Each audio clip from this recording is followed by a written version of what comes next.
So we're really wanting to gear some of the advice here for independent artists or even other independent labels. So I'm curious if there are anything from each of your perspectives that you might encourage an independent artist that is looking within your lane. If an independent artist is approaching you and you've worked with lots as a mixer, this for Joel and Eric, when they're reaching out, a new artist that maybe hasn't done this before, I'm sure you get a lot of, I don't know if you guys have cheat sheets for a new client to be like, here's the process, here's how this is going to work, or what you see.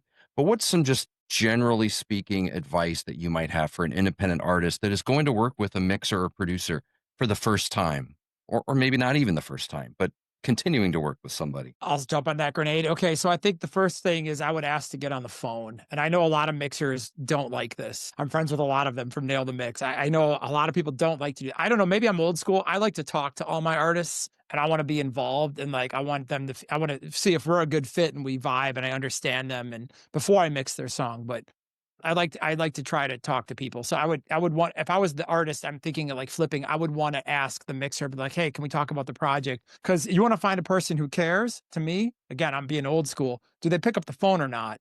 And will they talk to you or are they will they text you back? Or is it like, nah, bro, this is my manager. Have your manager talk to my manager and don't touch me. I'm so and so, because I've seen many people do that as well. And I guess it's not a con. They're busy. They need somebody to manage their schedules. Not everybody can do it, but I don't know. I like the personal touch. It's important for me. So I'd want to talk to that, especially if you're a newer artist, because obviously you can't afford that tier of mixer where you got to go through the manager's manager of the manager. So, but there, so I would want to talk to the artist or the mixer for sure, just to kind of like, the next thing would be feedback, meaning that like especially if you're self-producing, I can't tell you how many times I call a band and I'm like, hey, guys, this is pretty rough. What you should do is this and this and this and that. Are you willing to re-record your guitars or maybe re-sing this or maybe like hire this editor I have in Spain for $75 to like tighten this up a little bit? We're going to get a much better product. And I find most bands are open to that sort of thing. And it's like, cause I have to put my name on this too. And,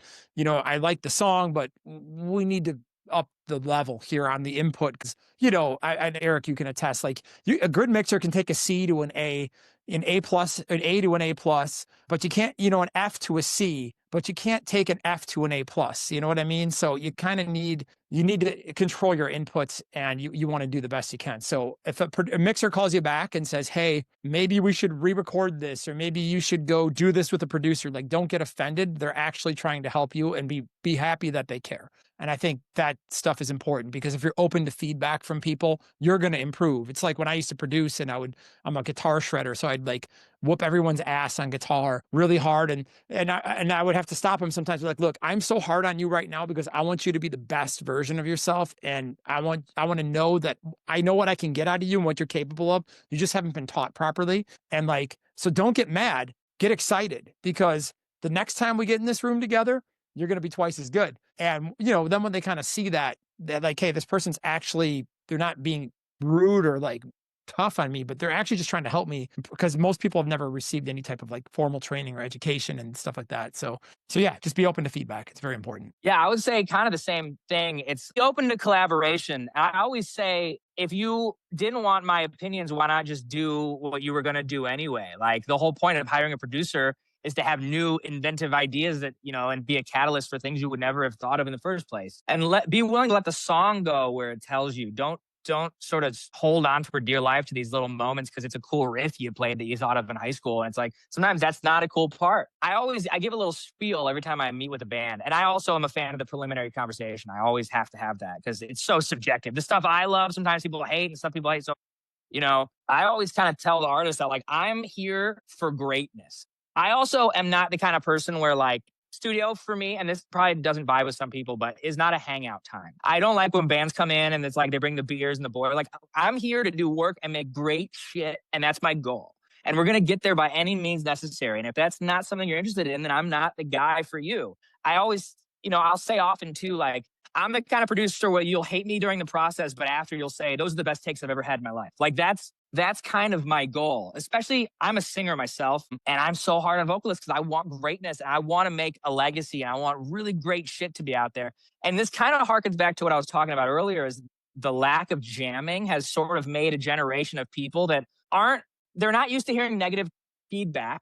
They're not used to vibing with a song. So I spent a lot of time like obsessing over pocket and being like, no, you're going to sing with are you listening to the drums? Are you paying attention to the song at all? It just sounds like you're just singing notes, like what does the song mean to you? And like, who are you thinking of when you're saying like these kind of questions that artists who self-produce never had anyone mention. They're so worried about the tone and these things that don't matter. And it's like the thing too, like you never want the vocalist to sit while you're comping the vocals because they all their favorite shit is the worst. Those are the worst takes every time because they kind of like they get rid of all the raw emotion. So I would say be open to that. Be open to the possibility that you might get, you're not going to get your way all the time. And the best results are a product of collaboration. Otherwise, you wouldn't be there in the first place. So I'd say that on the producing side. On the mixing side, it's just like exactly what Joel said. It's like be willing to change stuff for the better of the song. And even tiny details, like you just be organized and just have everything make sense. I have a little sheet I send out ahead of time, like a mixing requirements thing. And it'll say like just, label shit, number stuff, delete things you don't want in the song, because people don't realize too, like, I've mixed stuff before and deleted a bunch of noise and gotten yelled at. They're like, no, it's supposed to be gross. And so I don't automatically delete noises and stuff. Like if you want me to edit your thing, like you have to have that in there. I don't know that you don't want the guitar scratch. Some people love that. Some people want the coughs and stuff, So don't assume the mixer can read your mind. I've actually been going back and forth with the band recently and it's like, they send me these notes like turn up Bill's guitar. I'm like, who's Bill? It doesn't say Bill's guitar on it. It just says 50s. Which one's Bill? So you have to like, no, like they're not in your head. And I don't know. That's all I can think of really. And not to Great sound like therapy I session. I feel like this is so cathartic and I'm just hating, but it is also a lot of amazing stuff that comes from the process when you open yourself up to it.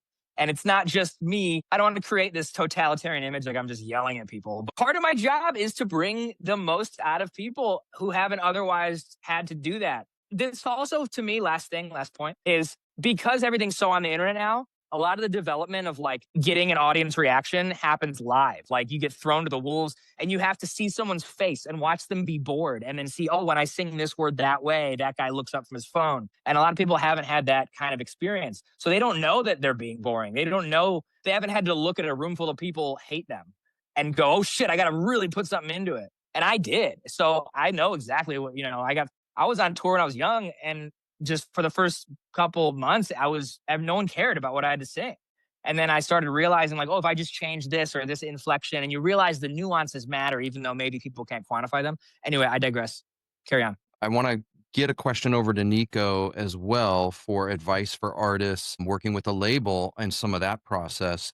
But I want to zero in on something you mentioned about like file organization. How important is that, Joel and Eric, specifically back on your side, for when you're working with anybody on the recipient end, that their files are organized and what that sets up for your ability to work with them? You take this, Joel. I don't know if you guys like Bitcoin or not, but I just had like a Michael Saylor moment. Like before Michael Saylor destroys, he just goes and then he annihilates. But anyways, man, it's like the most important thing. I think the big, if there's one thing that wastes a mixer's time and pisses them off is not having your shit together. And like, it's understandable if it's like a band's first time, you know what I mean? It's like going on your first date, you're nervous, you don't know what to say, maybe you make a fool out of yourself, whatever, it's okay. But it's like, what gets me is like the people that are like, they've been doing this for a long time and they can't like fucking edit their guitar, like they can't make a crossfade properly. And I'm thinking about what the rate is in my head. And I'm like, I'm going to fly to LA. So I just like, it's the most important thing. Okay. And it's not hard to do. And if you do it correctly, it's just you want to start off on the right foot. I'll leave it there without getting emotional. Cool. There's two components to this. First of all, I have just a human bandwidth of inspiration that I can provide for a given song. And it's like, say, is 100% of my full inspiration and passion. Do you want 50% of it to be dedicated to chopping out breaths, or do you want me to sit and like going through like these different weird labels that don't make any sense and realizing there's like 12 hi-hats? It's like, or do you want to send it to me and I can just start and then you just get my first version of passion that just will unleash on your mix. And then I also I don't take it personally or anything, but there's an element of heartbreak associated with it because I start every mix prepared to give my all to this band. I go in, I'm going to give everything I got. We're going to do something together. We're going to build. And if they can't even take the time to label their tracks and color code stuff or whatever, I'm like, well, it just feels unfair because I'm putting in everything. And then I start to, you start to go, well, then I don't know. Do they care? And then it ends up being this sort of negative spiral. And when I get great labeled stuff, I'm so happy. I'm dancing around my room. The mix is awesome. It's so good. And it's just, I mean, it just affects everything all the way through. It sounds like a simple thing, but it is just, I don't know.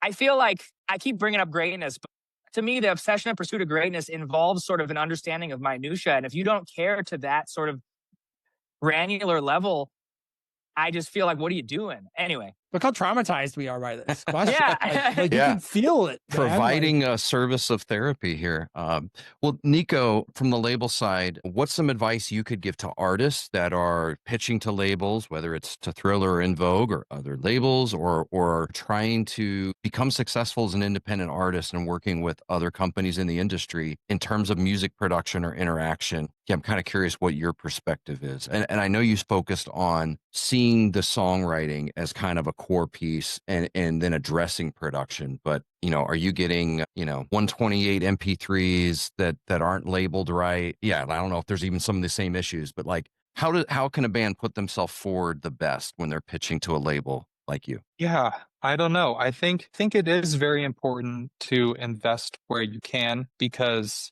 I I try not to be too opinionated when I'm listening to new bands that come in and stuff like that. I'm trying to just see it for like what's the potential of things, but I am going to take stuff a little bit more seriously when I know there's time and energy and sometimes money being put into these songs, because like I mentioned earlier, that just means that this group of individuals and this artist is in it for the long run, and they can see themselves doing this for a long time. And I don't know, outside of production stuff, like I just think it's important to know that when you potentially start working with a label, the hard work doesn't stop right there. I would say that's the time where you go full force and you have to go all in on it, because now you have a team of individuals that are going to be helping you push your music. It's weird. I've had some instances, well, far in the past, where like, we get to work with a really talented artist and there's a lot of potential there, but then things start to slack off and they just don't have that creative drive anymore because they think the job's done. I think everything is just going to work out for themselves. And I think